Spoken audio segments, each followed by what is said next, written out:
नमस्कार, बुलेटिन में आपका स्वागत है। आपके साथ मैं हूं जीनत सिद्दीकी। शुरुआत करते हैं खबरों की। प्रयागराज कुंभ मेले में योगी सरकार कैबिनेट बैठक करने जा रही है। इस बैठक में कई प्रस्तावों पर मुहर लग सकती है, साथ ही साधु संतों की पेंशन के मुद्दे पर भी मुहर लग सकती है। इस दौरान योगी कैबिनेट के सभी मंत्री संगम नोज पर आस्था की डुबकी लगाएंगे और फिर हनुमान मंदिर के दर्शन कर टेंट सिटी के लिए रवाना हो जाएंगे। इन सभी कार्यक्रमों को देखते हुए प्रशासन ने सुरक्षा के विशेष इंतजाम भी किए।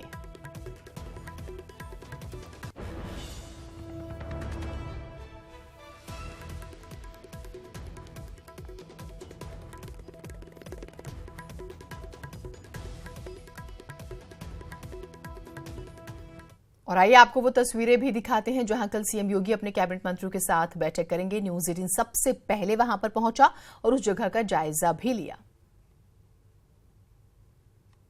में पूरी योगी सरकार की कैबिनेट मौजूद रहने वाली है, इसको लेकर तैयारियां की जा रही हैं। यह जो दफ्तर है, यह प्रयागराज मेला प्राधिकरण का दफ्तर है। यहां पर गमले रखे जा रहे हैं और यहां पर तैयारियां की जा रही हैं। यहां पर कुंभ कमांड एंड कंट्रोल सेंटर बनाया गया है। इसी सेंटर के अंदर योगी सरकार कल मौजूद रहेगी और कुंभ में कैबिनेट करने जा रही है। और ये ऐतिहासिक दिन होगा कि यहां पर कुंभ मेले के अंदर योगी सरकार मौजूद रहेगी और यहां से कुछ प्रस्तावों को मंजूरी मिलेगी और एक बड़ा निर्णय होगी और एक ऐतिहासिक दिन कुंभ मेले के लिए होने जा रहा है। अगर योगी सरकार की बात करें तो पूरी कैबिनेट करीब 11 बजे बमरौली एयरपोर्ट पर पहुंचेगी, जहां से सीधे कैबिनेट के सभी सहयोगी और मुख्यमंत्री योगी आदित्यनाथ, दोनों डिप्टी सीएम बड़े हनुमान मंदिर आएंगे संगम में और वहां पर हनुमान मंदिर में दर्शन पूजन करेंगे। सीधे पूरी कैबिनेट यहां पर आएगी और 12 से 1 बजे के बीच इसी integrated command and control centre में योगी सरकार की कैबिनेट बैठक होगी, जहां पर तैयारियां की जा रही है। इंजीनियर्स यहां आए हैं, सारे माइक चेक किए जा रहे हैं और एक तरह से कि किसी तरह की कोई चूक ना हो, इसकी यहां पर तैयारी हो रही है। उस पर मुख्यमंत्री योगी आदित्यनाथ बैठेंगे, ये चेयर हो सकती है और उनके दोनों ओर जो है वो 2 डिप्टी सीएम बैठ सकते हैं। इसके अलावा यहां पर चीफ सेक्रेटरी भी मौजूद रहेंगे। तमाम जो उनके मंत्रिमंडल के सहयोगी हैं, कैबिनेट मंत्री हैं और राज्य मंत्री हैं, वो यहां पर मौजूद रहने वाले हैं। के बाद यहां से पूरा मंत्रिमंडल संगम नोच जाएगा, जहां पर सभी मंत्री संगम में आस्था की डुबकी लगाएंगे और वहां से टेंट सिटी जाएंगे। यहां पर प्रशासनिक तैयारियां भी मुकम्मल की जा रही हैं और सुरक्षा के भी विशेष इंतजाम किए जा रहे हैं। कैमरा पर्सन दीपक के साथ सर्वेश दुबे, न्यूज 18 प्रयागराज। वहीं यूपी सरकार के मंत्री ओम प्रकाश राजभर ने एक बार फिर से बगावती तेवर इख्तियार कर लिए हैं। राजभर ने कुंभ में होने वाली कैबिनेट बैठक में शामिल नहीं होने का फैसला कर लिया। साथ ही योगी सरकार पर तंज भी कस दिया। गाजीपुर में राजभर ने बयान दिया है कि वो धरती पर रहना चाहते हैं और कुंभ में डुबकी लगाकर बैकुंठ नहीं जाना चाहते। साथ ही उन्होंने धमकी भी दे दी है, जिसमें उन्होंने कहा है कि अगर 27% ओबीसी आरक्षण में बंटवारे की उनकी मांग को सरकार नहीं मानती है तो 24 फरवरी को एनडीए से अलग हो जाएंगे।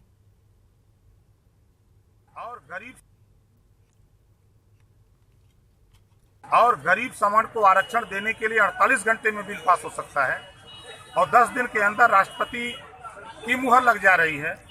तो पिछड़ों में जो गरीब हैं, अनुसूचित जाति जनजाति में जो गरीब हैं, उनको आरक्षण देने में इनको डर क्या लग रहा है कि क्यों नहीं दे रहे हैं। इस नाते हमने मन बना लिया है कि 24 फरवरी को आरक्षण में बंटवारा ना भई भाजपा गई। हम कुंभ में डुबकी लगा करके हम सीधे बैकुंठ नहीं जाना चाहते हैं, हम अभी धरती पे रहना चाहते हैं। तो ओम प्रकाश राजभर जब भी बोलते हैं तो कुछ विवादित ही बोलते हैं, ऐसा जो है कहा भी जाता है और अक्सर आप लोगों ने सुना भी होगा। लेकिन टाइमिंग जो होती है उस पर तो सवाल उठते ही हैं। और अब जो है ये कहना कि भाई मांगे नहीं मानी, अब 27% जो आरक्षण है उसमें बंटवारे की वो बात कर रहे हैं, जो ओबीसी के लिए है, 15% एससी के लिए और 7.5% जो है वो एसटी के लिए, और उसके बाद 10% जो है वो सवर्णों को दिया गया है।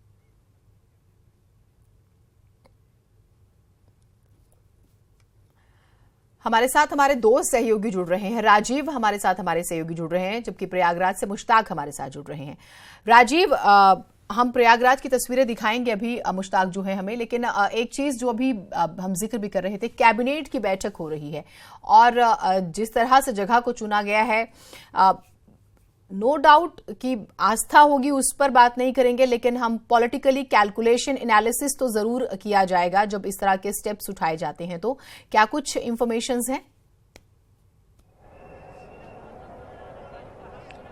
यकीनन जीनत, उत्तर प्रदेश के इतिहास में यह पहला मौका है जब उत्तर प्रदेश सरकार की कैबिनेट बैठक राजधानी के अलावा किसी अन्य शहर या अन्य स्थान पर हो रही है। पहला मौका है जब कैबिनेट बैठक प्रयागराज कुंभ में आयोजित की जा रही है। ऐसे में साफ जाहिर है कि जिस तरह से एक लंबे समय से राम मंदिर का मुद्दा गर्म है और लगातार राम मंदिर निर्माण को लेकर चाहे प्रयागराज कुंभ में बात करें तो अभी भी परम धर्म संसद का आयोजन किया जा रहा है और आगामी अगले 2 दिनों में भी विश्व हिंदू परिषद की एक बड़ी बैठक है। तो इस कैबिनेट बैठक में आज कई ऐसे अहम प्रस्तावों पर मुहर लग सकती है जिसका कहीं ना कहीं आने वाले दिनों में एक राजनीतिक फायदा होगा। इसके तहत आज इस कैबिनेट बैठक में अयोध्या में विश्व की सबसे लंबी राम मंदिर की भगवान राम की मूर्ति के लिए जमीन सर के प्रस्ताव पर मुहर लग सकती है और साथ ही साथ सुप्रीम कोर्ट में एक लंबे समय से लंबित राम जन्मभूमि मामले में भी त्वरित कार्रवाई के लिए इस कैबिनेट बैठक में प्रस्ताव पेश किया जा सकता है। साथ ही साथ आज जो कैबिनेट बैठक यहां पर बुलाई गई है उसमें योगी सरकार के मुख्य कई मंत्री रहेंगे और करीब 11 बजे ये कैबिनेट बैठक इंटीग्रेटेड कमांड सेंटर में आयोजित की जाएगी। इस कैबिनेट बैठक में जहां ग्रामीण विकास विभाग के तहत जो प्रधानमंत्री आवास योजना चलाई जा रही है उसमें कुष्ठ रोगियों को भी आवास दिए जाने के प्रस्ताव पर मंजूरी मिल सकती है और साथ ही साथ हरिद्वार के हर की पैड़ी के तर्ज पर यमुना गंगा के घाटों को भी सौंदर्यीकरण के प्रस्ताव पर मुहर लग सकती है। साथ ही साथ यूपी मंडी परिषद के से जुड़े कई अहम प्रस्तावों पर मुहर लगेगी। तो कुल मिलाकर अगर देखा जाए तो यह पहला मौका होगा जब राजधानी लखनऊ के बाहर ये एक बैठक आयोजित की जाएगी। सबसे खास बात ये है कि इस बैठक में जहां आपको भगवान राम से जुड़े कई मुद्दे होंगे वहीं इस बैठक के बाद सर्जिकल स्ट्राइक पर बनी उरी फिल्म भी मंत्रिपरिषद को दिखाई जाएगी। मुख्यमंत्री योगी भी उरी फिल्म को देखेंगे जिसके बाद इस कैबिनेट बैठक के बाद जो मुख्यमंत्री हैं उनके कैबिनेट के सदस्य हैं वो गंगा घाट पहुंचकर डुबकी लगाएंगे और फिर वो एक भोज की भी व्यवस्था की गई है नाथ अखाड़े की जिसकी खुद अगुवाई मुख्यमंत्री योगी आदित्यनाथ द्वारा की जाएगी। ठीक राजीव, आपने काफी बारीकी से जो है जानकारी दी। मुश्ताक भी हमारे साथ हैं जो कि हमें बेहद ही खूबसूरत तस्वीरें रोजाना जो है प्रयागराज से दिखाते हैं। मुश्ताक, आज की जो तस्वीरें हैं वो हम आपके जरिए देखना चाहेंगे और क्या कुछ खास जो है वो आज होने वाला है? जीनत, आज प्रयागराज कुंभ में ऐतिहासिक दिन है। इतिहास में पहली बार होने जा रहा है कुंभ के इतिहास में कि मुख्यमंत्री की पूरी कैबिनेट यहाँ पर कुंभ के भ्रमण के लिए आ रही है और यहाँ पर जो है योगी आदित्यनाथ अपनी कैबिनेट के साथ स्नान करेंगे, कुंभ का भ्रमण करेंगे और मुख्य स्थानों का जो है दर्शन करेंगे। मैं यहाँ पर खड़ा हूँ, ये बड़े हनुमान मंदिर है, बड़े हनुमान जी का मंदिर है जो लेटे हनुमान के नाम से मशहूर है। इससे पहले भी योगी आदित्यनाथ इस मंदिर में आ चुके हैं, दर्शन कर चुके हैं, पूजा अर्चना कर चुके हैं। 10 बजे जब बमरौली एयरपोर्ट पर उतरेंगे तो सीधा 10:30 बजे के आसपास योगी आदित्यनाथ यहाँ पर मंदिर में आएंगे। मैं चाहूँगा कि मंदिर का कुछ नज़ारा आपको मैं दिखा सकूँ। ये वो मंदिर है बड़े हनुमान जी का जहाँ सबसे पहले योगी आदित्यनाथ जी यहाँ पर आएंगे और अपनी पूरी कैबिनेट के साथ यहाँ पर बड़े हनुमान का दर्शन करेंगे, लेटे हनुमान जी का दर्शन करेंगे, पूजा अर्चना करेंगे। दर्शन के दौरान अखाड़ा परिषद के पदाधिकारी उनके साथ मौजूद रहेंगे, महंत नरेंद्र गिरी मौजूद रहेंगे, आनंद गिरी मौजूद रहेंगे और अखाड़ा परिषद से संबंधित जो जितने बड़े पुजारी और महंत हैं, संत हैं, वो योगी का उनके आगमन का जो है उनका स्वागत करेंगे और उनको जो है बड़े हनुमान जी का दर्शन कराएंगे। और तकरीबन योगी आदित्यनाथ यहाँ पर 15 से लेकर 20 मिनट तक जो है गुजारेंगे। फिर इसके बाद जो है इसी के ठीक पीछे जो किला है और किले के अंदर अक्षय वट है, सरस्वती कूप है, वहाँ पर जाकर के योगी आदित्यनाथ दर्शन करेंगे। कुल मिलाकर के 30 मिनट बड़े हनुमान जी का दर्शन और सरस्वती कूप का दर्शन करेंगे। फिर इसके बाद जो है योगी आदित्यनाथ कमांड सेंटर जाएंगे जहाँ पर पूरी कैबिनेट के साथ वो मीटिंग करेंगे। हाँ। और 1 घंटे की मीटिंग है 11 से लेकर 12 बजे तक, फिर 12 बजे से लेकर 1 बजे तक वो कुंभ के क्षेत्र में आ जाएंगे। बहुत शुक्रिया राजीव, आपका भी बहुत शुक्रिया। आप दोनों ने जो है हमें बहुत बारीकी से जो है जानकारी दी आज के पूरे सरकार के कार्यक्रम की और धार्मिक लिहाज से भी और राजनीतिक लिहाज से भी।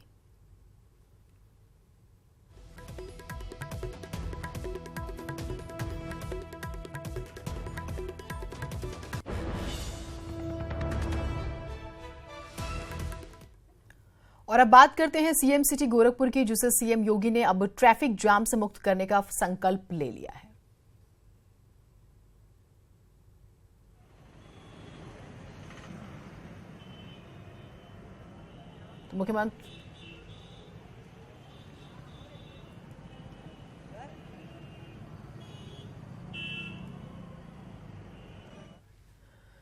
तो मुख्यमंत्री योगी आदित्यनाथ ने गोरखपुर में सड़क चौड़ीकरण के लिए गोरखनाथ मंदिर की बाउंड्री गिराने का आदेश दिया है। दरअसल गोरखपुर के रास्ते सोनौली होते हुए नेपाल जाने वाले पर्यटकों और यात्रियों को गोरखपुर शहर में काफी जाम का सामना करना पड़ता है और इसी वजह से केंद्र सरकार 4 लेन की सीसी रोड बनवा रही थी। इस सड़क के रास्ते में गोरखनाथ क्षेत्र में गोरक्षनाथ मंदिर की दुकानें और बाउंड्री वॉल पड़ रही थी। इसी संदर्भ में गोरखपुर में मुख्यमंत्री योगी आदित्यनाथ ने पीडब्ल्यूडी और जिला प्रशासन के अधिकारियों के साथ बैठक की, जिसमें जो है आसपास की दुकानें तोड़ने का आदेश दिया गया है। इस आदेश के समर्थन में स्थानीय लोगों में काफी खुशी है।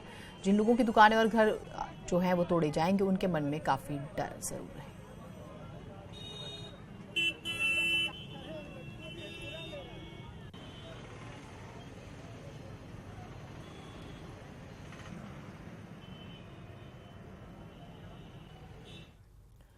तो गोरखपुर शहर जाने वाले तमाम लोगों की शिकायत रहती है कि शहर में बहुत ट्रैफिक जाम है, गाड़ी तो छोड़िए पैदल चलना कहीं कहीं बहुत मुश्किल भरा हो जाता है। लेकिन अब गोरखपुर की यह समस्या खत्म होने वाली है। खुद सीएम योगी ने गोरखपुर को ट्रैफिक जाम से मुक्त करने का संकल्प ले लिया है। सीएम योगी ने निकाली युक्ति, अब गोरखपुर को मिलेगी ट्रैफिक जाम से मुक्ति। अब पूरा होगा सीएम योगी का सपना। ट्रैफिक जाम की ये तस्वीरें हैं सीएम सिटी गोरखपुर की, पर जल्द ही ये तस्वीरें बीते कल में कहीं गुम हो जाएंगी। सीएम योगी ने गोरखपुर शहर में ट्रैफिक जाम को कम करने का मन बना लिया है, जिसमें केंद्र की तरफ से भी बड़ी मदद मिल रही है। गोरखपुर में ट्रैफिक जाम की समस्या को खत्म करने के लिए केंद्र सरकार ने 4 लेन रोड बनाने का प्रस्ताव पास कर दिया है। गोरखपुर में अगर आप गोरक्षनाथ मंदिर के दर्शन करना चाहते हैं तो आपको जाम का सामना करना पड़ सकता है। साथ ही अगर आप नेपाल जाना चाहते हैं, सोनौली के रास्ते भैरहवा जाना चाहते हैं, तब भी आपको जाम की समस्या से जूझना पड़ सकता है।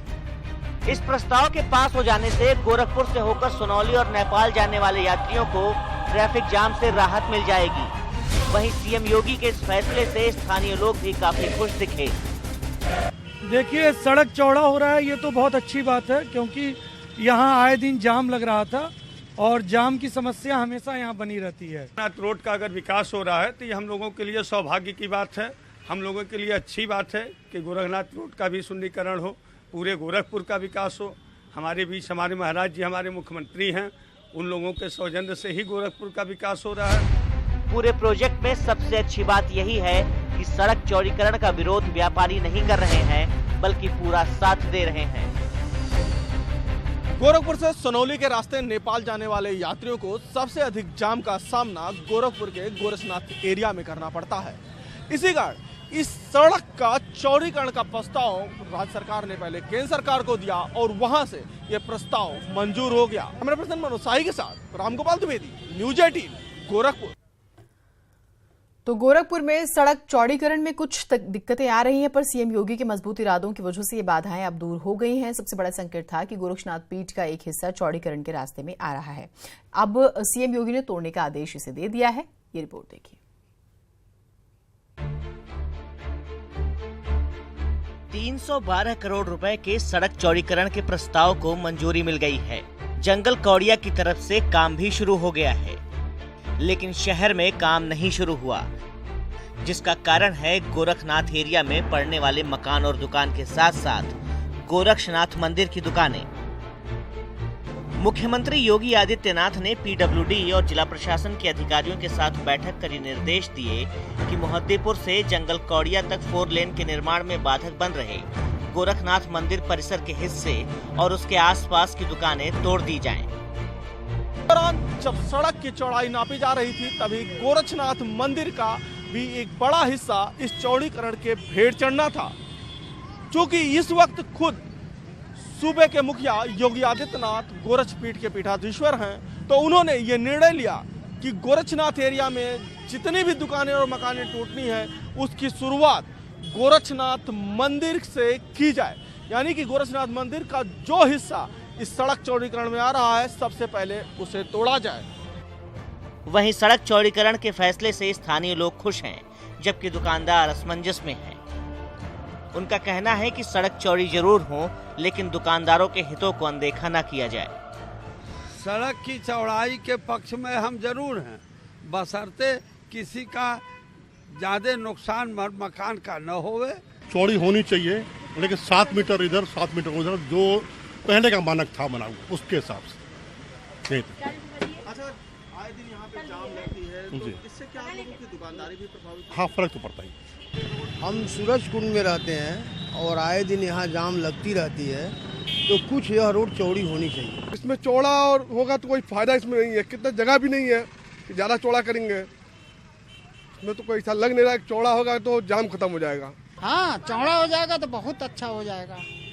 ये तो महाराज जी का देन है कि रोड चौड़ा हो जा रहा है उनके शासन में।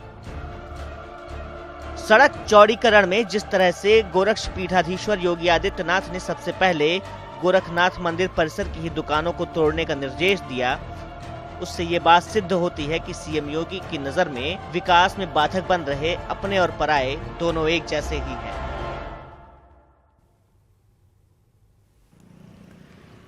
रामगोपाल हमारे साथ हमारे सहयोगी जुड़े हुए हैं। रामगोपाल, बार बार जो है हम देख रहे हैं, हमने रिपोर्ट में भी दिखाया कि सराहना हो रही है इस कदम की, और ठीक बात है, मुख्यमंत्री का आदेश हो तो कोई जो है उसको इग्नोर भी नहीं कर सकता।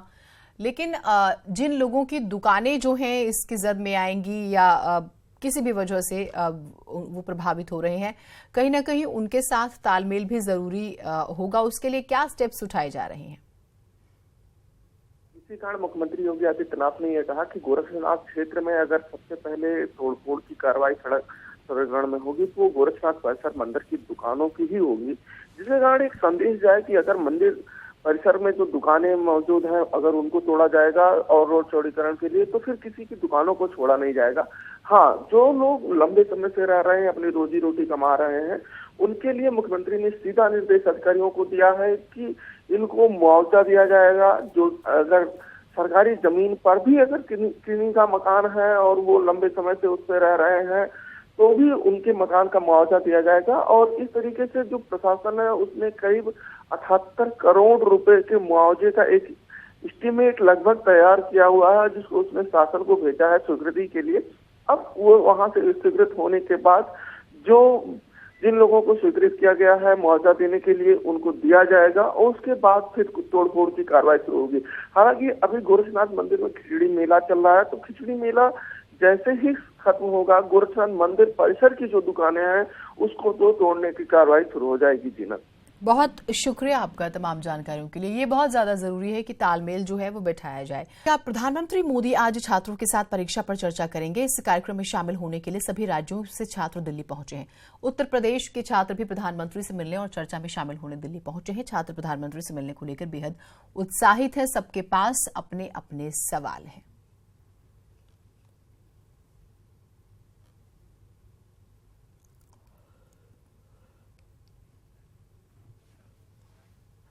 अयोध्या में राम मंदिर निर्माण की मांग को लेकर प्रयागराज कुंभ में जगतगुरु शंकराचार्य स्वामी स्वरूपानंद सरस्वती की अगुवाई में परम धर्म संसद का आयोजन किया जा रहा है। इस दौरान न्यूज 18 के संवाददाता राजीव सिंह ने उनसे बातचीत की। क्या कुछ कहा उन्होंने?